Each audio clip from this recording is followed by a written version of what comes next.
الحمد لله نحمده ونستعينه ونستغفره ونؤمن به ونتوكل عليه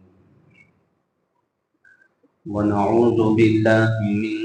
شرور أنفسنا ومن سيئات أعمالنا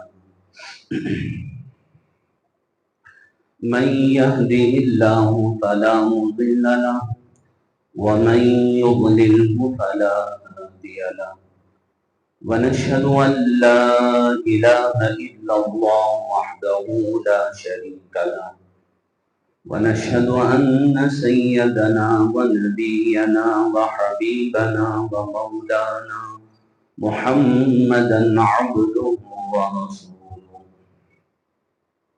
قال الله تبارك وتعالى في القرآن المجيد والفرقان الحميد أعوذ بالله من الشيطان الرجيم بسم الله الرحمن الرحيم شهر رمضان الذي أنزل فيه القرآن هدى للناس وبينات من الهدى والفرقان قال النبي عليه الصلاة والسلام قد أضل شهركم أو كما قال النبي عليه الصلاة والسلام اللهم صل على سيدنا محمد وعلى آل سيدنا محمد وبارك وسلم معزز سامعین کرام، اللہ تعالیٰ کا بے کرام بے انتہا اس کا فضل اور احسان کہ پھر سے اللہ تبارک و تعالیٰ نے اپنے محض کرم سے رمضان کے ساعتوں کے قریب ہمیں پہنچا دیا۔ بس 3-4 دن کی بات ہے کہ پھر ہم رمضان المبارک کی مقدس لمحات میں، مقدس دنوں میں اور اس کے برکات اور رحمتوں کے لمحات میں ہم داخل ہو جائیں گے۔ اللہ تعالیٰ ہی کا یہ کرم اور فضل ہے، اس لیے کہ اللہ تبارک و تعالیٰ کے نبی اکرم صلی اللہ علیہ وسلم ہم سب کے محبوب آقا مدنی صلی اللہ علیہ وسلم نے اللہ سے یہ دعا بھی فرمائی کہ اللہ رمضان تک پہنچا دینا۔ تو گویا اللہ تعالیٰ نے اپنے فضل سے ہمیں رمضان تک پہنچا ہی دیا، اور رمضان کے مبارک ساعتوں میں، گھڑیوں میں چند دن باقی رہ گئے۔ لیکن اس سے پہلے کہ ہم رمضان میں داخل ہوں اور رمضان کے برکات، اس کی خصوصیات اور اللہ کی خصوصی عنایات اور فضل سے بے انتہا ہم استفادہ کریں اور بے پناہ ہم اس کے اندر اس کی نعمتوں کے، اس کے فضل اور کمال کو کما حق ہو ادا کرنے کی کوشش کریں، اس کے فضل کو حاصل کرنے کی کوشش کریں، اس کے لیے چند چیزیں ضروری ہیں۔ رمضان آنے سے پہلے ہم کو چاہیے کہ رمضان کی پوری طور سے، مکمل طور سے اس کا استقبال کریں۔ جیسے کوئی مہمان آتا ہے تو ہم اس کا استقبال کرتے ہیں، کوئی بڑا مہمان آتا ہے تو اسی انداز سے اس کا اہلاً و سہلاً، مرحبا، ویلکم کے الفاظ کے ساتھ اس کا استقبال کرتے ہیں۔ چھوٹا ہے، بڑا ہے، اس سے بڑا ہے، جیسے وقت کا وزیر اعظم آ گیا، وقت کا بادشاہ آ گیا، تو اسی کے لحاظ سے ہم اس کا استقبال کرتے ہیں۔ چونکہ یہ رمضان اللہ نے خصوصی طور پر فرمایا کہ یہ میرا مہینہ ہے، تو اللہ کی کتنی بڑی عظمت ہے، اللہ کی کتنی بڑی جلالت اور کبریائی ہے، اللہ کتنے مقدس ہیں، کتنے عظیم ہیں۔ اس لیے حضرت سلمان فارسی رضی اللہ عنہ کی وہ جو حدیث ہے، نبی علیہ الصلوۃ والسلام کا جو خطبہ نبی اکرم صلی اللہ علیہ وسلم نے اسی شعبان کے آخری تاریخوں میں جب صحابہ کے سامنے بیان ارشاد فرمایا تو اس نے ایک جملہ جو ارشاد فرمایا وہ بھی عجیب و غریب جملہ ہے، قد اظلکم شہر عظیم، کہ تمہارے اوپر بہت ہی عظیم مہینہ سایہ فگن ہونے کو جا رہا ہے۔ عظیم مہینہ اس لیے کہ عظیم اللہ ہے، وہ عظمت والا ہے، وہ شان والا ہے، وہ آن اور بان والا ہے، تو اس کا مہینہ بھی بڑا عظیم ہوتا ہے، اس لیے اس کا استقبال بھی بڑا عظیم ہونا چاہیے۔ اور استقبال ہر ایک کا الگ الگ ہوتا ہے، چھوٹے کا، بڑے کا، خصوصاً جو خصوصی آدمی ہوتے ہیں ان کا الگ کرتے ہیں، بڑا بادشاہ ہے تو اس کا خصوصی طور پر مہمان نوازی، اس کے استقبال کے لیے مہینوں پہلے پلان بنایا جاتا ہے۔ لیکن یہاں یہ اللہ کا خصوصی مہمان، اور اللہ اپنے فضل سے انسانوں کو عطا فرماتا ہے۔ اور کیسا فضل کہ ہم غفلت میں ہیں، ہم گناہوں میں ہیں، ہمیں کوئی اس کا خیال نہیں ہے، ہم کو تو خیال صرف دنیا کا ہے، ہم کو تو خیال سیاست کا ہے، ہم کو تو خیال دنیا کے واہبات کا ہے، لیکن آخرت کا اللہ کی اس عظیم نعمت کی طرف توجہ تو بالکل ندارت۔ لیکن پھر بھی اللہ اپنے فضل سے ہمیں وہاں تک پہنچا ہی دیا، سمجھیے کہ پہنچا دے گا، لیکن اس کی تیاری کیسے ہو، اس کا استقبال کیسے ہو؟ اس کا استقبال اس طریقے پر ہو کہ اس میں زیادہ سے زیادہ اللہ کی طرف ہم دل و جان سے رجوع، جو بھی عبادت کریں اللہ کو راضی کرنے کے لیے کریں۔ ایسا نہیں کہ وقت گزارنی ہے، رمضان ہم پر آ گیا کیا کریں اب تو کرنا ہی ہے، ایسا نہیں، بلکہ بے پناہ محبت کے ساتھ اور بڑی عظمت کے ساتھ، بڑی چاہت کے ساتھ، بڑے بلبلے اور جذبے کے ساتھ اسے گزارنا ہے، اس لیے کہ اللہ تبارک و تعالیٰ نے اس کے خصوصی فضل، اس کے خصوصی لمحات کو نبی اکرم صلی اللہ علیہ وسلم کی زبان اقدس سے ہمیں سنا دیا ہے کہ اس کے خصوصی لمحات کیا ہوتے۔ صبح میں اللہ اپنا ہاتھ پھیلاتا ہے رحمت کا، آؤ میرے بندو، جو گناہگار ہو، جو جس لائن سے بھی غم زدہ ہو، جس لائن سے بھی پریشان ہو، وہ میرے پاس آئے، میں اپنی رحمت کی چادر پھیلایا ہوا ہوں، اپنی رحمت کا ہاتھ پھیلایا ہوا ہوں، وہ خود آ کر جو ہے مجھ سے مانگے۔ اب اللہ کی رحمت اور اللہ کی رحمت کا ہاتھ اللہ خود پھیلایا ہوا ہے، حالانکہ غلام مالک کے پاس جانا چاہیے، آقا کے پاس نوکر جانا چاہیے۔ یہ آقا کیا شان والا ہے، کتنا کریم آقا ہے، کتنا رحم کرنے والا ہے، بے پناہ محبت کرنے والا ہے۔ غلاموں کے آنے سے پہلے مالک خود آ کر کھڑا ہے کہ آؤ میں اپنا ہاتھ پھیلایا ہوا ہوں، میں اپنا ہاتھ، یعنی نبی اکرم صلی اللہ علیہ وسلم نے فرمایا اللہ دن میں بھی رات میں بھی اپنا ہاتھ پھیلاتا ہے، آؤ بندو آؤ، میں اپنی رحمت کا ہاتھ پھیلایا ہوا ہوں، جس کو جو چاہے وہ آئے مجھ سے طلب کرے۔ کون ہے جو روٹی روزی کے بارے میں مجھ سے مانگے، میں دینے کے لیے تیار ہوں، استجیب لکم، میں سنوں گا، انی قریب، بس بے قرار جب آئے گا، امن یجیب المضطر اذا دعا، بے قراری کے ساتھ آئے گا، فاستجب لکم، میں جواب بھی دوں گا، سنوں گا بھی، ہاں کچھ حکمت سے، میں اب نہیں دوں گا، بعد میں دوں گا، یا اس کا بدل دے دوں گا۔ جیسے کوئی چھوٹا بچہ باپ کے پاس ضد کرتا ہے کہ مجھے کار چاہیے، تو باپ کہتا ہے کہ بیٹا کار نہ لو، اب تمہاری یہ اوقات نہیں ہے، تمہارے لیے اب مناسب نہیں ہے، اس کے بدل تم جو ہے سائیکل لے لو، اسکوٹر لے لو۔ اس کا بدل، حالانکہ اسے سواری چاہیے، سواری ہی دے گا، لیکن اس کا بدل دے دے گا، اس لیے کہ اب اسے کار دینا مناسب نہیں ہے۔ بندہ بھی جب مانگتا ہے تو کیا اللہ باپ کی جو سمجھ ہے اس سے بھی الیاذ باللہ سمجھداری نہیں ہے؟ اللہ کو بندے کو کیا اب دینا چاہیے، کیا بعد میں دینا چاہیے؟ نبی کریم صلی اللہ علیہ وسلم نے فرمایا کہ بندہ جب دعا کرتا ہے اللہ نے فرمایا کہ اس کی کوئی دعا رد نہیں ہوتی، ان ساری دعاؤں کو اللہ اٹھا کر آخرت کے کھوٹے میں رکھ دیتا ہے۔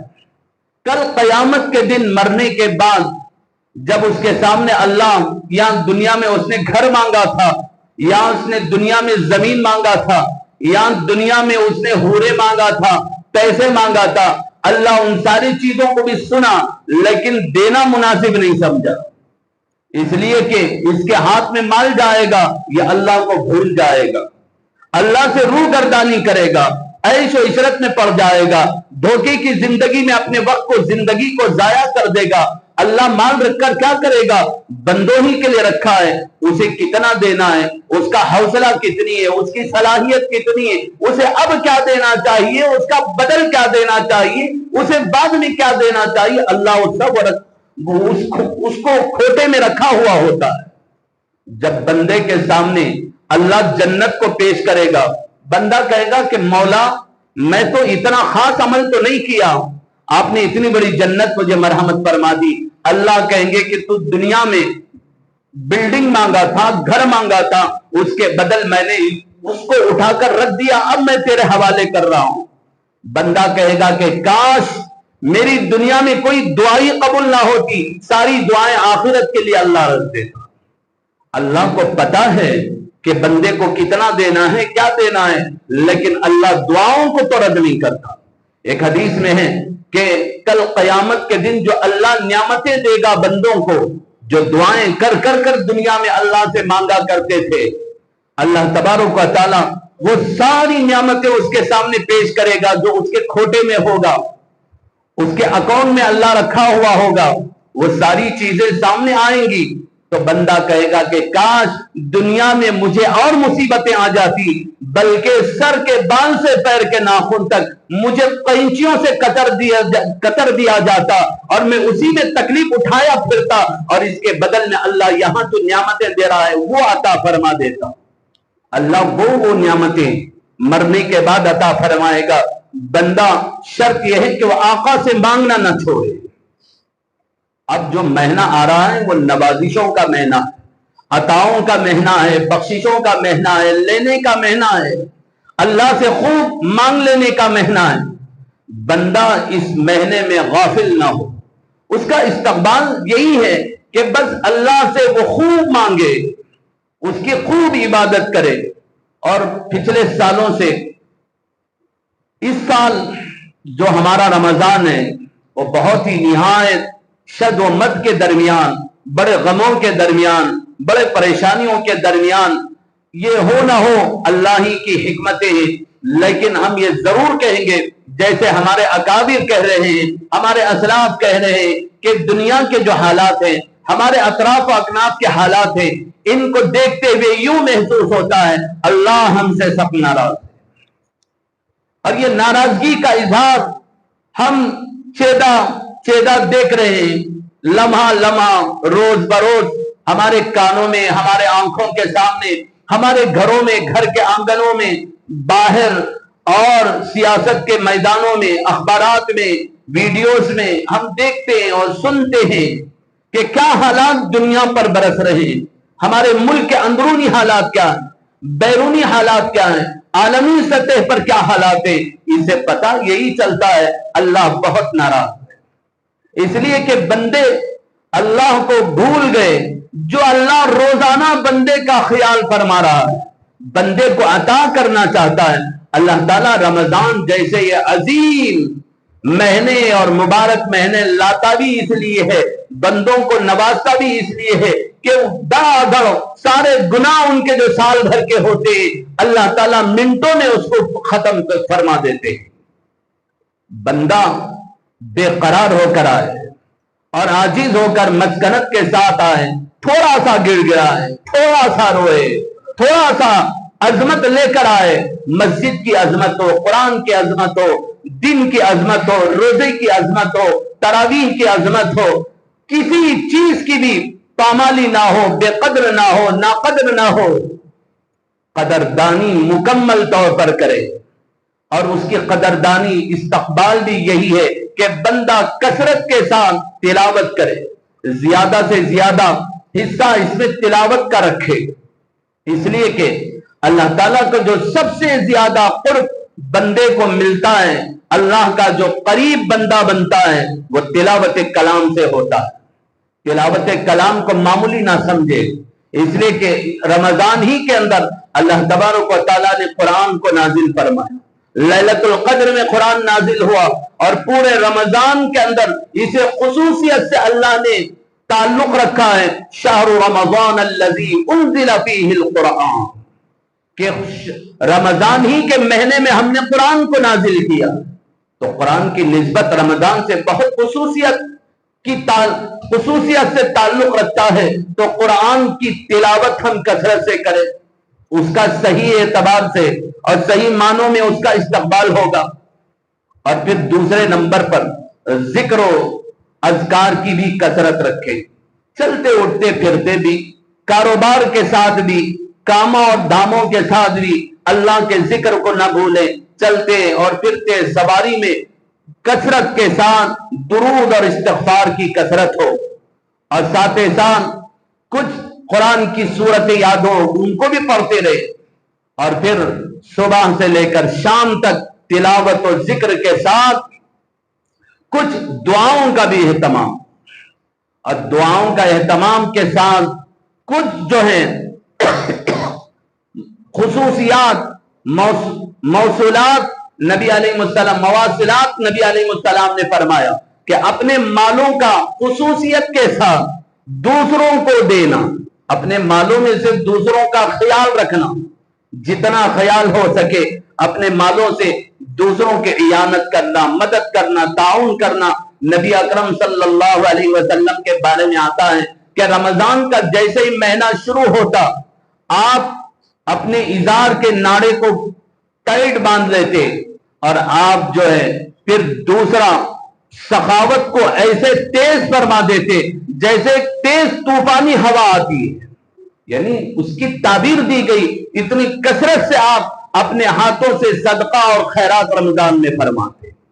تو رمضان میں ان اعمال کی طرف توجہ زیادہ ہونا چاہیے، اس لیے کہ یہ اللہ کو یہ ساری چیزیں پسند ہیں۔ اللہ کا کلام کوئی بندہ پڑھتا ہے، اللہ کو اس پر پیار آتا ہے، اور پھر یہ کلام الہی تو وہ کلام الہی ہے کہ جس کو اللہ نے اپنی زبان سے اپنے اندر سے نکالا۔ کلام کسے کہتے ہیں؟ بات کرنے کو، تو اللہ نے یہ بات کیا، یہ نور ہے۔ اور اس کلام الہی کی خصوصیات کے ساتھ نبی اکرم صلی اللہ علیہ وسلم نے فرمایا ایک لفظ پڑھو تو اس پر 10 نیکیاں، اور نماز میں پڑھو اس کی نیکیوں میں 25 درجہ اضافہ ہو جاتا ہے، اور پھر اسے بغیر وضو کے پڑھو 25 درجے، نماز کے ساتھ پڑھو 50 درجے بڑھ جاتا ہے۔ یعنی ایک ہی لفظ کو بغیر وضو کے آپ نے پڑھا 10 نیکیاں، نماز کے بغیر آپ نے وضو کے ساتھ پڑھا، ایسے ہی پڑھا تو 25 اضافہ ہو جاتا ہے، نماز میں پڑھا 50 اضافہ ہو جاتا ہے۔ اللہ اس کی نعمتیں بھرپور عطا فرماتا ہے۔ بندہ کلام پاک کی طرف زیادہ سے زیادہ توجہ دے۔ ہمارے اسلام، ہمارے اکابرین رمضان کا خصوصیت سے ایک ٹائم ٹیبل بنا دیتے۔ حضرت شاہ عبد الرحیم رائے پوری رحمت اللہ علیہ، ان کا رمضان تو عجیب و غریب رمضان تھا۔ حضرت رحمت اللہ علیہ اپنے خانقاہ کے اندر نظام بنائے تھے کہ آنے والے مہمان اور مریدین بھی ان اعمال کو وہ کریں کثرت کے ساتھ، ایک طرف ذکر و اذکار، ایک طرف جو ہے تلاوت، اور ایک طرف اللہ سے دعاؤں کا اہتمام، یعنی صبح سے شام تک ہر کوئی عبادت میں مشغول۔ اور اللہ تعالیٰ نے مومنوں اور مسلمانوں کو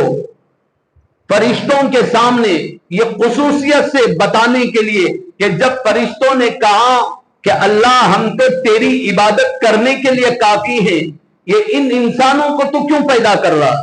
اللہ تعالیٰ ان کو بتائے گا، دیکھو میرے بندوں کے بارے میں تم نے یہ گمان ظاہر کیا تھا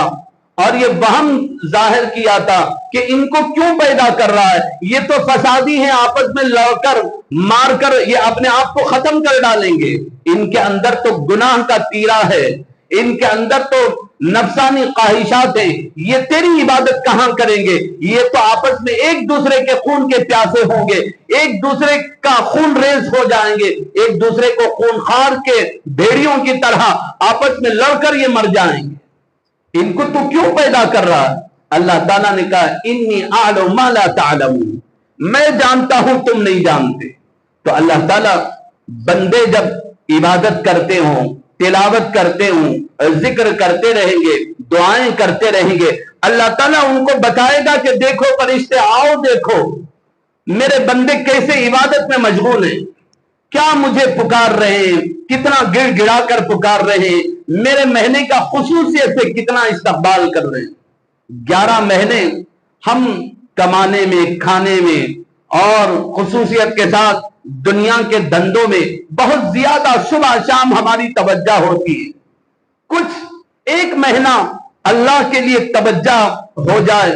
کہ اس کا ٹائم ٹیبل ہی ہم ایسا بنا دیں کہ ہمارا پونا وقت عبادت میں گزرے،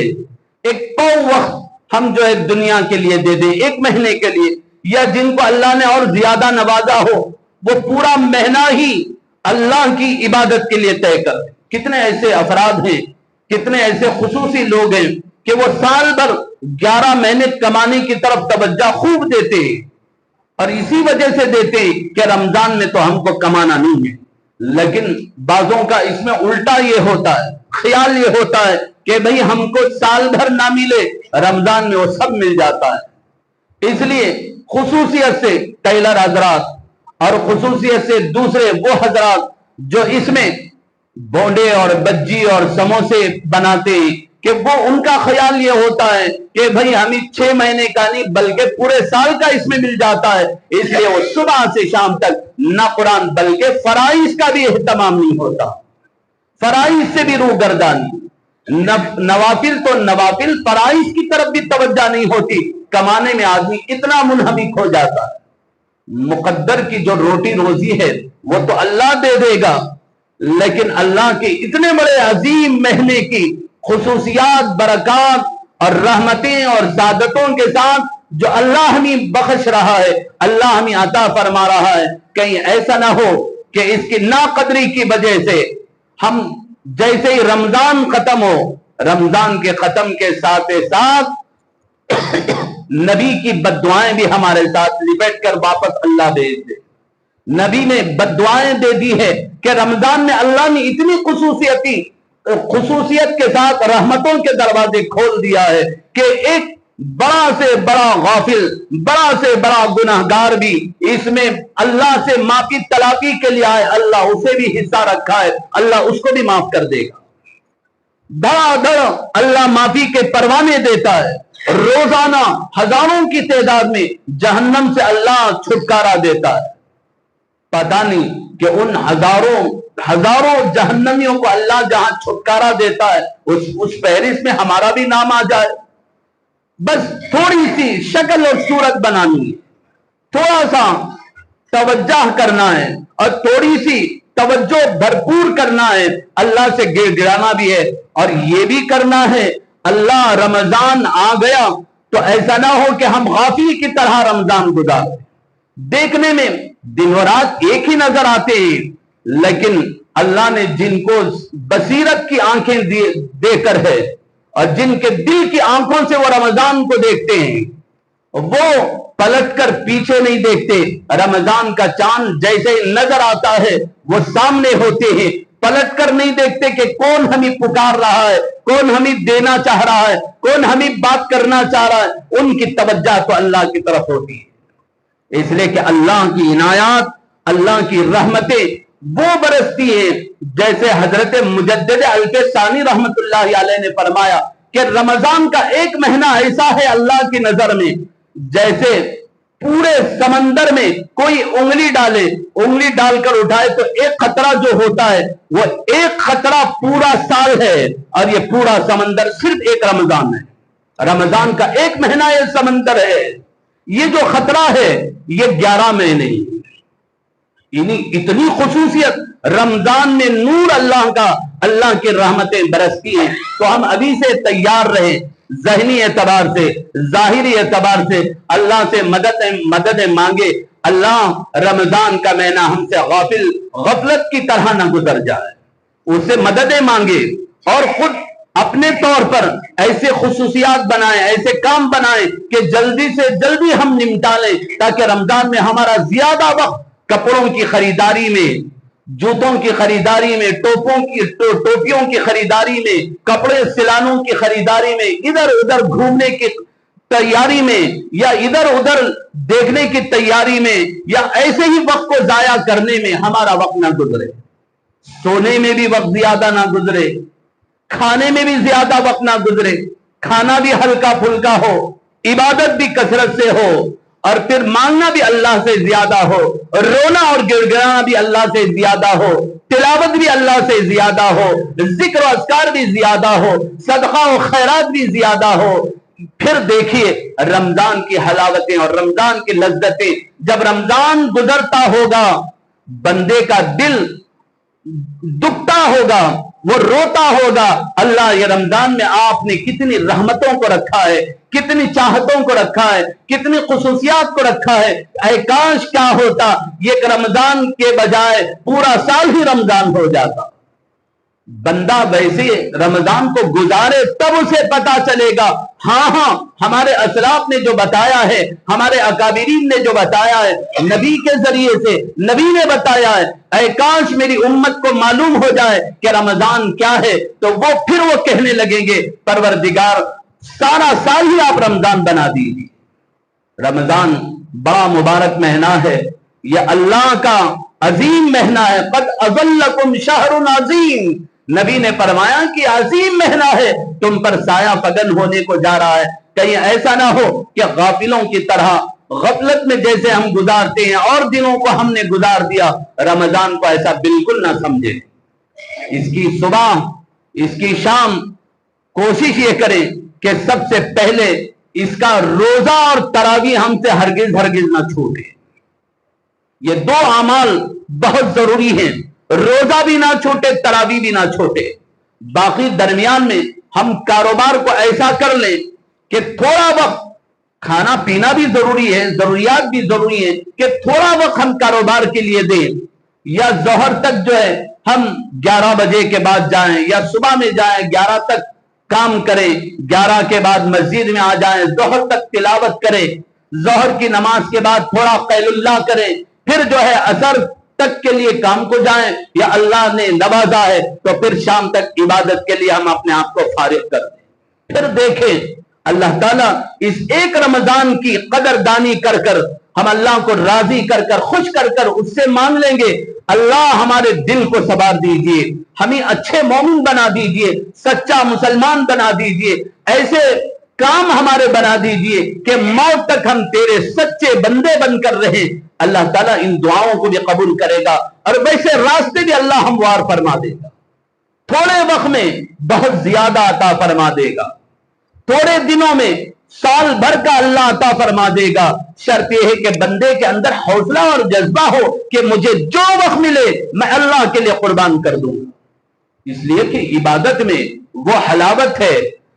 تلاوت میں وہ لذت ہے،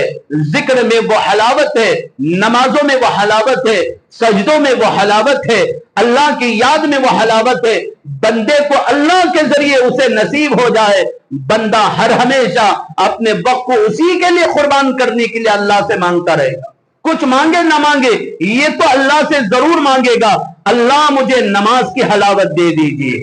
اللہ مجھے ذکر کی حلاوت دے دیجئے۔ یہ تو اس رمضان ہم کو مانگنا ہی مانگنا، اور خصوصیت سے اس رمضان کو بڑے شد و مت کے ساتھ، بڑے اعمال کے ساتھ اور بڑی کوششوں کے ساتھ، بڑے جد و جہد کے ساتھ گزارنا ہے، اس لیے کہ جو حالات ہم پر ہیں اور پورا سال ہم پچھلے دنوں سے جو حالات سے ہم گزر رہے ہیں ان سارے حالات کو اللہ کے سامنے رکھیں، کہیں کہ پروردگار عالم یہ سارے ہمارے ہی گناہوں کی سزا ہے،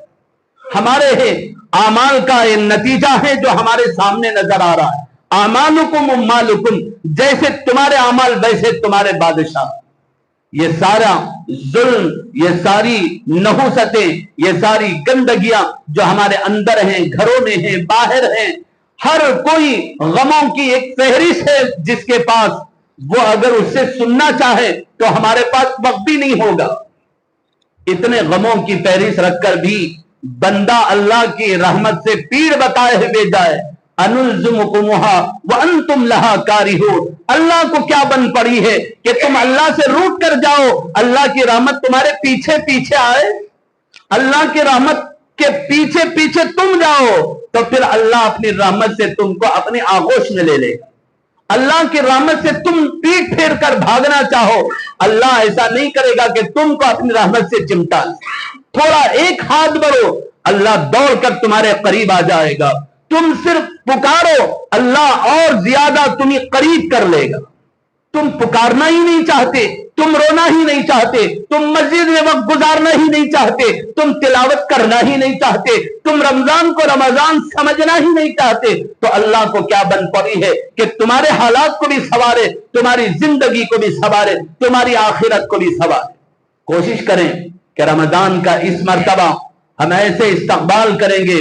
کہ اللہ ہم سے راضی ہو جائے، اور اللہ تبارک و تعالی اس رمضان کی برکات ہمیں خصوصیات سے ہمارے دلوں پر، ہمارے ظاہر اور ہمارے باہر اور ہمارے گھروں میں، بلکہ ملک میں، بلکہ پوری دنیا میں، عالمی سطح پر اس کی برکتیں اللہ عطا فرمائے۔ اللہ سے دعا فرمائیں اللہ تبارک و تعالی اس رمضان کو پوری خصوصیات کے ساتھ اور پوری جد و جہد کے ساتھ اللہ کی اس عظیم نعمت کی قدردانی کے ساتھ اس کا استقبال فرمائیں، اور اس میں خوب کثرت کے ساتھ عبادت کی طرف توجہ دیں۔ اللہ تبارک و تعالی ہمارے کہنے سننے کو قبول فرمائے۔ وآخر الدعوانا الحمدللہ۔